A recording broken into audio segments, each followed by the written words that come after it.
শীতৰ চেঁচা বতাহ, ঘড়ী কাঁটাডালেও হয়তো খন্তেকতে 12 বজাৰ সংকেত দিব।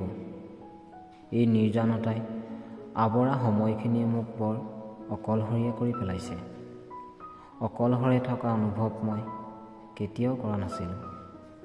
নিজক লৈ নিজে সদায় ব্যস্ত আছিলোঁ মোৰ নিজান পৃথিৱীত। কিন্তু আজি এনে কোনোবা নথকাৰ অনুভৱ কৰিছোঁ। মোৰ বুকুৰ মাজৰ কলিটি নতুনকৈ পাহি মেলিবলৈ ধৰিছে। হয়তো সেই পাহিৰ অনুপস্থিতিয়ে মোক অকলশৰীয়া কৰি পেলাইছে। যেতিয়াই তাই মোৰ আগেদি পাৰ হৈ যায়, মনৰ হেঁপাহ পলুৱাই তাইক মই চাওঁ।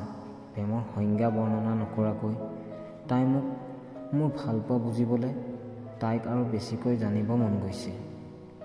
আজিলৈকে মই মোৰ নিজৰ পৃথিৱীখনত থকাবোৰহে দেখিছোঁ, বুজিছোঁ। কিন্তু মই কোনো আন পৃথিৱীত ভ্ৰমণ কৰা নাই।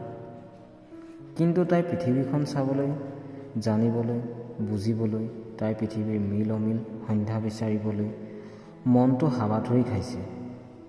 দিনবোৰ নদীৰ সোঁতত ব্যয় গৈছে, কিন্তু তাইজনী তাই হৈ আছে। ইমান দিনে কেৱল চকুৰ চাৱনিৰ মিলন হৈছে।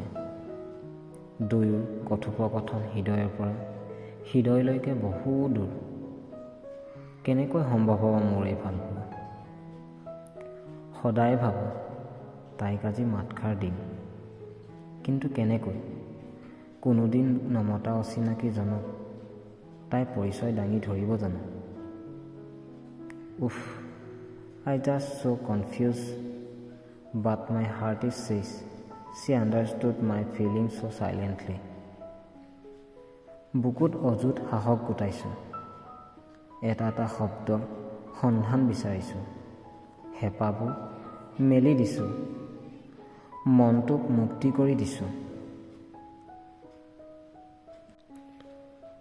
কৃষ্ণচূড়াৰ পাতত জিলিকি থকা আবেলিটোলৈ খিৰিকীৰ ফাঁকেৰে জুমি চাইছোঁ। তাইৰ আগমন হ'ল। ইমানবোৰ সাহস আজি একেলগে বুকুত লৈ ওলাই আহিছোঁ মধুৰ আবেলি বাটে।